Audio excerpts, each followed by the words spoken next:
स्वागत है। मैं हूं आपके साथ में अमनदीप। खबरों की शुरुआत करते हैं। उत्तराखंड के 25 साल पूरे होने पर राज्य में रजत जयंती के कार्यक्रम चल रहे हैं और देहरादून में उत्तराखंड स्तरीय युवा महोत्सव का आयोजन किया गया। इसमें मुख्यमंत्री पुष्कर सिंह धामी भी शामिल हुए। युवा कल्याण और प्रांतीय रक्षक दल विभाग की तरफ से आयोजित महोत्सव का सीएम धामी ने ही उद्घाटन किया और यहां पर कई कार्यक्रमों में शामिल हुए। सीएम धामी ने यहां पर साइकिल भी चलाई। दून के परेड ग्राउंड में शुरू हुआ युवा महोत्सव 6 नवंबर से 8 नवंबर तक चलेगा।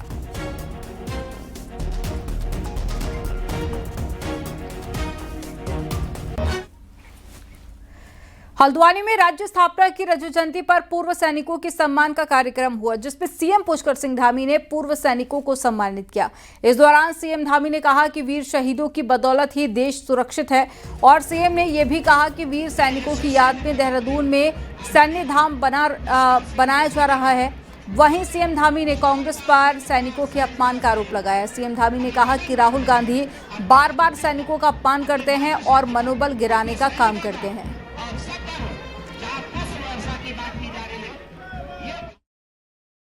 जब हमारी सेना अपनी शौर्य गाथाओं से देश का गौरव बढ़ा रही है, तब कुछ लोग ऐसे बयान दे रहे हैं जो हमारे जवानों के मनोबल को ठेस पहुंचाते हैं, हमारी संवैधानिक संस्थाओं के मनोबल को गिराने का काम करते हैं।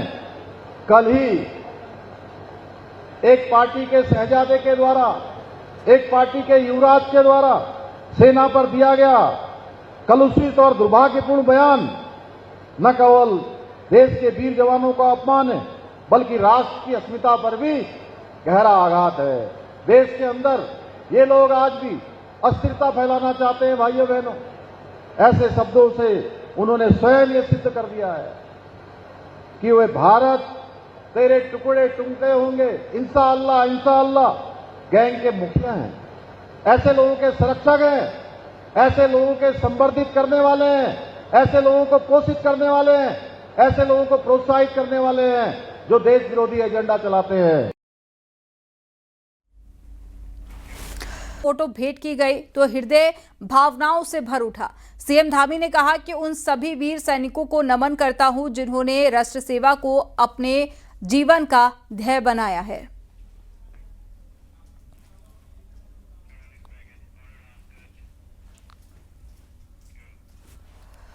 उत्तराखंड की स्थायी राजधानी का मुद्दा एक बार फिर से गरमाने लगा है। 3 दिन तक चले विधानसभा के विशेष सत्र में यह मामला छाया रहा और अब सियासी गलियारों में बयानबाजी का दौर भी तेज हो गया है। और इसी बीच में पूर्व मुख्यमंत्री भगत सिंह कोश्यारी का बयान भी सामने आया। उन्होंने कहा कि राजधानी 6 महीने गैरसैंण और 6 महीने देहरादून से चले तो मामला सुलझ सकता है। आपको रिपोर्ट में दिखाते हैं। जब मैं मुख्यमंत्री था तो मैंने हर डिस्ट्रिक्ट में ये जो सारे डायरेक्टरेट्स हैं इनको मैंने कहा अलग अलग डिस्ट्रिक्ट में होना चाहिए। जगह जगह डायरेक्टरेट खोल दिए होते, कुछ सचिवालय के कुछ अंग वहाँ खोल दिए होते, आज समस्या ही नहीं होती। अब तक गैरसैंण में जाने कितने ही डायरेक्टरेट खुल गए होते। श्रीनगर जम्मू चल सकती है 6 महीना वहाँ, 6 महीना वहाँ। बम्बई नागपुर चल सकती है, तो आखिर उत्तराखंड में क्यों नहीं चल सकती है? वहाँ धीरे धीरे इतना भव्य दिव्य विधान भवन बन गया है, तो आप 6 महीना वहां चलाइए।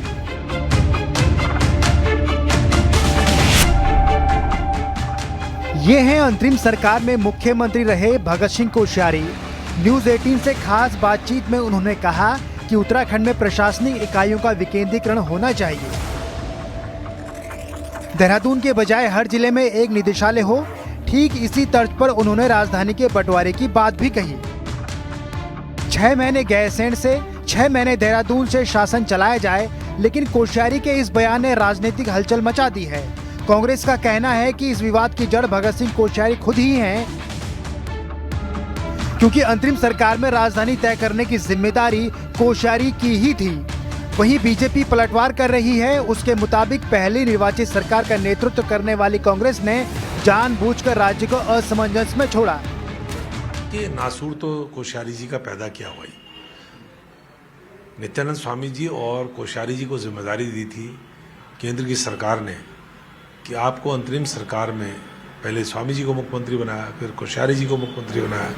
इनका मूल काम यही था कि राज्य की राजधानी तय करें, लेकिन 14 महीने इन दोनों ने मुख्यमंत्री के रूप में जो अत्याचार और अन्याय उत्तराखंड के लोगों के साथ इस मायने में किया कि राजधानी तय नहीं करी आपने। राजधानी तय न करने के कारण आज वो नासूर बना हुआ है। तिवारी जी पूरे 5 साल तक अपनी कुर्सी बचाते रह गए आंतरिक संघर्ष के कारण, इसलिए राजधानी का गठन उस समय नहीं हो पाया। इसलिए आज जो कांग्रेस के लोग भारतीय जनता पार्टी पर आरोप लगा रहे हैं वो निराधार हैं, असत्य हैं, और ये उत्तराखंड की जनता भली भांत जानती है कि किस तरह से इन्होंने पहली 5 वर्ष की सरकार चलाई। यानी 2027 से पहले एक बार फिर स्थायी राजधानी का जिन्न बोतल से बाहर आ चुका है। सदन में संग्राम के बाद अब सड़कों पर सियासत होने लगी है। चुनाव आते आते ये मुद्दा कौन सा नया गुल खिलाएगा, ये देखना दिलचस्प होगा। देहरादून से न्यूज़ 18 के लिए सुनील नप्रभात की रिपोर्ट।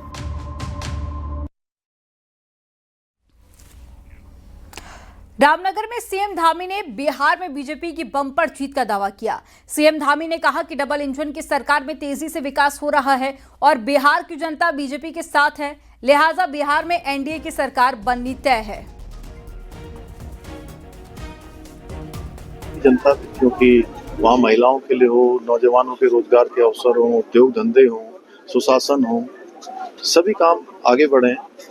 बिहार की जनता उस काम को अनवरत रूप से आगे बढ़ाएगी और बड़े बहुमत की वहां पर एनडीए की सरकार मोदी जी के नेतृत्व में बनेगी। देहरादून से खबर है, जहां पर आज शिक्षा विभाग के प्राइमरी शिक्षा के निदेशक अजय नोडियाल की एक महिला पत्रकार से झड़प हो गई। मामला शिक्षा विभाग के बाहर डीएलडी प्रशिक्षु के धरने से जुड़ा हुआ है, जिसको लेकर आज सभी प्रदर्शनकारी शिक्षा निदेशालय पहुंच गए। निदेशक अजय नोडियाल का कहना है कि उन्होंने 4-5 लोगों को अपने ऑफिस में आने की बात कही, लेकिन तभी एक साथ सभी लोग उनके कैबिन में घुस आए और हंगामा करने लगे। तभी महिला पत्रकार जब रिकॉर्डिंग करने लगी तो अधिकारी ने रिकॉर्ड करने से मना कर दिया और इसी बात को लेकर हंगामा हुआ और महिला पत्रकार और अजय नोडियाल आपस में उलझते नजर आए। इसका पूरा वीडियो आपके सामने है।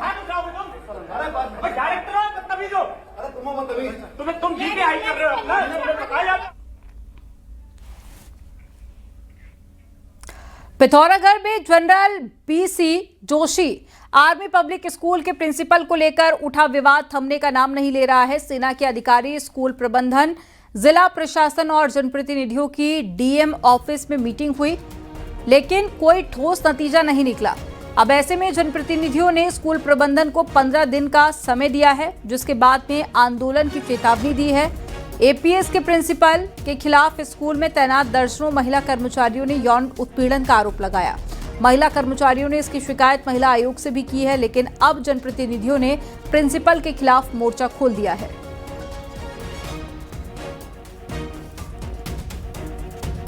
इस प्रकरण का जल्द से जल्द समाधान निकाला जाए, अन्यथा उन्होंने 15 दिन का लास्ट में समय मांगा है जांच के लिए, और हमने कह रखा कि 15 दिन के अंदर सही तरीके से इसमें जांच नहीं हुई और दोषी प्रिंसिपल को यहाँ से तत्काल नहीं हटाया गया तो हम लोग सब लोग एपीएस के बाहर धरना प्रदर्शन करने के लिए मजबूर होंगे। जो सेटिस्फाइड डिसीजन नहीं दिया तो हम लोग धरना प्रदर्शन के लिए तैयार रहेंगे। और जो जिस तरीके का व्यवहार स्कूल में लेडीज टीचर के संग किया जा रहा है वो अमानवीय है, उसे किसी भी कीमत पे बर्दाश्त नहीं किया जा सकता।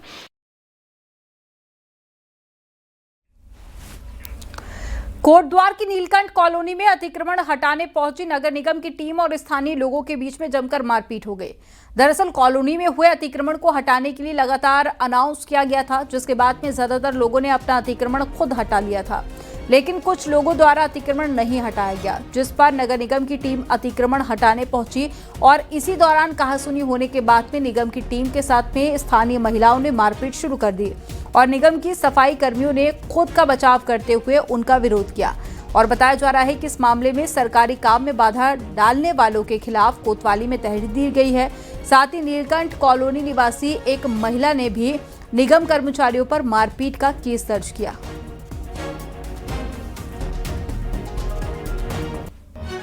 मैंने कहा हमारे उसमें जेसीबी मत चलाओ, इसे तोड़ो, तुम छेनी है तोड़ी, तुम नहीं तोड़ोगे तो हम तोड़वाएंगे, परंतु तीसरी बार जेसीबी नहीं चलेगा। फोड़ करने के लिए आ रहे हैं। बिल्कुल नहीं, ना इनको नोटिस दिया गया, ना मेरे को जानकारी दी गई कि हाँ जेसीबी लाके रैम का तोड़ रहे हैं। और ये पहले इन्होंने 3 फीट का करवाया था और उसके बाद इन्होंने 3 फीट के बाद ही और तोड़ के रख दिया इन्होंने। बागेश्वर से खबर है, नशे के खिलाफ पुलिस ने बड़ी कार्रवाई की है। यहां पर 9 किलो 700 ग्राम चरस को पुलिस ने जब्त कर लिया और इसकी कीमत करीब 40 लाख रुपए बताई जा रही है। पुलिस के मुताबिक ये उत्तराखंड में इस साल की सबसे बड़ी बरामदगी है और इस काम के लिए आईजी की तरफ से 500,000 रुपए और एसपी की तरफ से 2,500 रुपए का इनाम दिया गया है।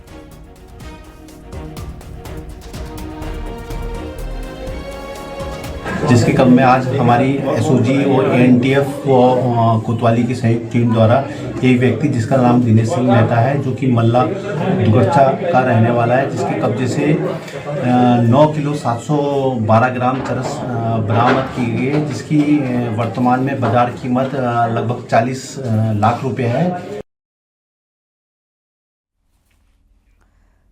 हरिद्वार के जगजीतपुर मेडिकल कॉलेज का बिजली का बिल बकाया होने के चलते कनेक्शन काट दिया गया, जिसके बाद में मेडिकल कॉलेज में एमबीबीएस के छात्रों की पढ़ाई समेत सारे काम ठप हो गए। 2 दिन से पूरे परिसर में बिजली न होने से गुस्साए छात्रों ने कॉलेज प्रबंधन के खिलाफ प्रदर्शन करते हुए नारेबाजी की और बताया जा रहा है कि छात्रों को टॉर्च और मोबाइल की लाइटों में पढ़ाई करनी पड़ रही है। मेडिकल कॉलेज प्रबंधन का कहना है कि कंस्ट्रक्शन कंपनी के नाम का कनेक्शन काटा गया है क्योंकि उसने लंबे समय से बिल जमा नहीं किया था। मेडिकल कॉलेज के लिए नए बिजली के कनेक्शन के लिए जल्द ही आवेदन किया जाएगा।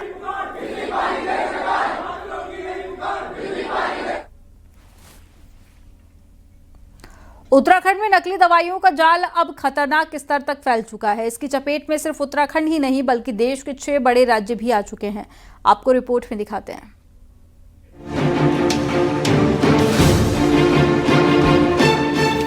नकली दवाइयां बनाकर बेचने वाले रैकेट के खिलाफ एसडीएम की जांच में बड़ा खुलासा हुआ है। साई फार्मास्यूटिकल नाम की फर्म जो कि नकली दवाइयां बनाकर बेचती है, इस फर्म से जुड़े 12 लोगों को एसडीएम पहले ही जेल भेज चुकी है। अब खातों की जांच में पता चला है कि 13 करोड़ की नकली दवाइयां उत्तराखंड समेत देश के 6 राज्यों में भेजी गई और बाजार में बिक रही 30% दवाई नकली हैं, जबकि पहाड़ी इलाकों में ये आंकड़ा 50% तक पहुंच गया है। कंपनी थी साई फार्मा और इस साई फार्मा का 1 करोड़ 40 लाख का लेन देन था पूर्व में, जो अभी जेल में गए हैं। परंतु अकाउंट डिटेल जब इसकी बाद में आई है तो उसमें 10 करोड़ से ज़्यादा का लेन देन जो है प्रकाश में आया है, जिसमें कि ये ज्ञात हुआ कि इनके द्वारा फर्जी दवाइयाँ कुछ और लोगों को भी बेची गई, जिनके द्वारा इनकी मार्केट में सप्लाई की गई। नकली दवाओं का कारोबार करने वाली फर्म ब्रांडेड दवाइयों के रैपर का इस्तेमाल करके उसमें नकली दवाइयां सप्लाई करती है। वहीं मेडिकल विक्रेता मानते हैं कि असली और नकली की पहचान करना बेहद मुश्किल है, क्योंकि नकली दवाइयां भी दिखने में बिल्कुल असली जैसी लगती हैं। बेसिकली नकली दवाइयों की ऐसा कोई पहचान नहीं होती। नकली दवाइयाँ और अगर आप ओरिजिनल दवाई एक साथ रखेंगे तो कोई डिफरेंस नहीं पता चलेगा। नकली और असली में बैच नंबर्स होते हैं और QR कोड्स लगे होते हैं। आप उसे स्कैन करेंगे तो असली और नकली का पता चल जाएगा। बाकी अगर आप किसी भी मेडिकल स्टोर से मेडिसिन ले रहे हैं तो बिल लीजिए और बिल के साथ उसका बैच नंबर मिला के लीजिए, तो इससे आपको एग्जैक्टली पता चलेगा कि वो असली दवाई है। एसटीएफ की जांच में अब देहरादून, हरिद्वार, कोटद्वार और रुद्रपुर नकली दवाइयों के हॉटस्पॉट के रूप में सामने आए हैं। सत्येंद्र बर्थवाल, न्यूज़ 18, देहरादून। अल्मोड़ा के चौखुटिया में आमरण अनशन जारी है। स्वास्थ्य सेवाओं को बेहतर करने की मांग को लेकर 1 महीने से अनशन चल रहा है। वहीं आंदोलनकारी पद यात्रा करके देहरादून तक भी गए और सीएम धामी से भी मुलाकात की, लेकिन कोई समाधान नहीं निकला। वहीं आंदोलनकारियों का कहना है कि मांग पूरी नहीं होने तक उनका आमरण अनशन चलता रहेगा। वो मंजूर था, लट्ठे मारते, डंडे मारते, वो मंजूर था। बीजेपी में शामिल हुए कांग्रेस नेताओं को अब पार्टी में अपनी जगह तलाशनी पड़ रही है। कुछ खुद को नजरअंदाज महसूस कर रहे हैं तो कुछ जनता से जुड़ने के लिए खुद ही पहल कर रहे हैं। देखिए देहरादून से भारती सकलानी की खास रिपोर्ट।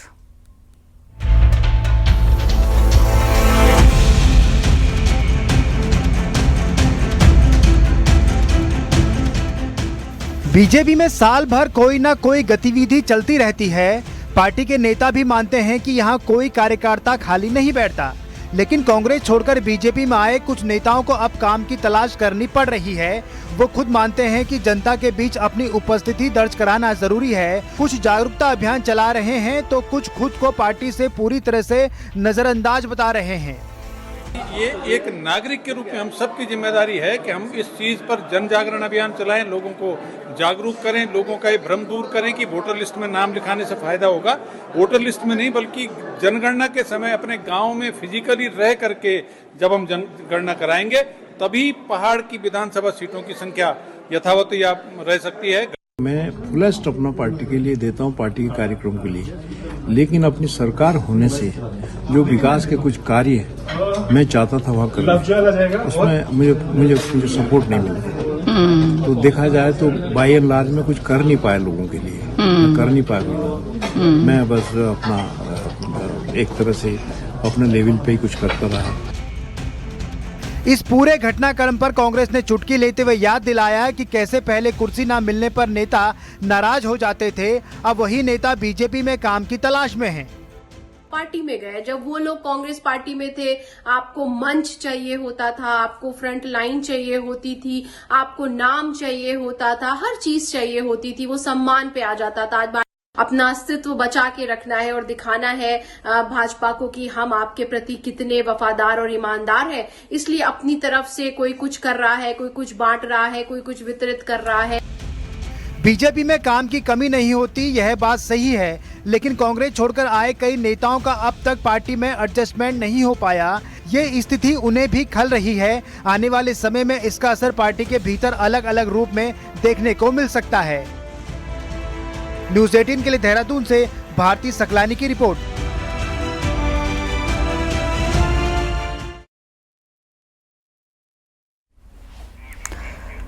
और चलिए अब देखते हैं पहाड़ टॉप 10। चमोली के कर्णप्रयाग में बीजेपी जिला महिला मोर्चा ने ब्लॉक सभागार में जिला महिला सम्मेलन का आयोजन किया, जिसका मुख्य विषय आत्मनिर्भर भारत अभियान रहा। चंपावत में राष्ट्रीय एकता और अखंडता को लेकर पदयात्रा का आयोजन किया गया। इस मौके पर छात्रों के साथ में विभिन्न विभागों के अधिकारियों ने लोहा घाट में यात्रा निकाली। पिथौरागढ़ में स्कूल प्रिंसिपल को लेकर सेना के अधिकारी, स्कूल प्रबंधन, जिला प्रशासन और जनप्रतिनिधियों की बैठक बेनतीजा रही। अल्मोड़ा कलेक्ट्रेट में डीएम ने सभी विभागों के अधिकारियों की बैठक ली। बैठक में मुख्यमंत्री घोषणा समेत कई कार्यों की समीक्षा की गई। रुड़की के गंगनहर कोतवाली में रघुनाथ प्लॉट के सामने युवक की चाकू से गोदकर हत्या कर दी गई। पिथौरागढ़ के गुरना में आंगनबाड़ी केंद्र हटाने पर विरोध तेज हो गया है। महिलाओं ने डीएम से मिलकर आंगनबाड़ी केंद्रों को नहीं हटाने की मांग की। चमोली में प्रशासन बुजुर्ग महिला को घर जाकर सम्मानित करा जा रहा है। राज्य स्थापना दिवस की रजत जयंती पर बुजुर्ग महिलाओं का सम्मान किया गया। देहरादून में एफआरआई में 9 नवंबर को होने वाले कार्यक्रम को लेकर बीजेपी लोगों को आमंत्रित कर रही है। लोगों से कार्यक्रम में शामिल होने की अपील की जा रही है। रुड़की में राज्य स्थापना दिवस की रजत जयंती के मौके पर कैनोइंग कयाकिंग प्रतियोगिता का आयोजन किया गया, जिसमें कई खिलाड़ियों ने भाग लिया। चमोली में विधानसभा अध्यक्ष रितु खंडूरी ने भराड़ी सैन विधानसभा भवन में अंतर्राष्ट्रीय संसदीय अध्यक्ष शोध एवं प्रशिक्षण संस्थान के तत्वाधान में आयोजित 2 दिवसीय संगोष्ठी का शुभारंभ किया।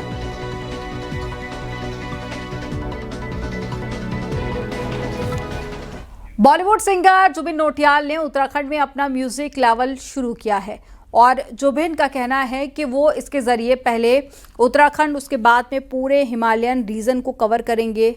जुबिन नौटियाल अपने इस म्यूजिक लेबल के साथ में पहला गाना लॉन्च करने जा रहे हैं। इसे लेकर जुबिन खासे उत्साहित हैं।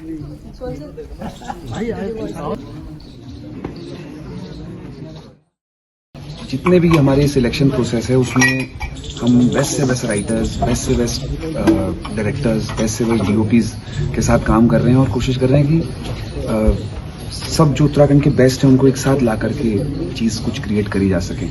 पहले हम लोग कोशिश करेंगे उत्तराखंड की फ्लेवर पे वर्क करने की, धीरे धीरे करके उसको एक पॉप फील में ले जा करके उसको कुछ ऐसा बनाने की कोशिश करेंगे जैसे जो देश में चल सके। जैसे पंजाबी म्यूजिक है, जब पंजाबी म्यूजिक भी शुरू हुआ था तो उसको भी बहुत सारे लोग नहीं समझ सकते थे पंजाबी, लेकिन अब धीरे धीरे करके पंजाबी म्यूजिक ग्लोबल जा रही है। तो उसी इंटेंशन से हम लोग उत्तराखंड के म्यूजिक को एक प्लेटफॉर्म क्रिएट करने की कोशिश करेंगे। श्रीनगर में आयोजित में बैकुंठ चतुर्दशी मेले के दौरान डीएम स्वाति एस भदौरिया ने पहाड़ी परिधान प्रतियोगिता में हिस्सा लिया।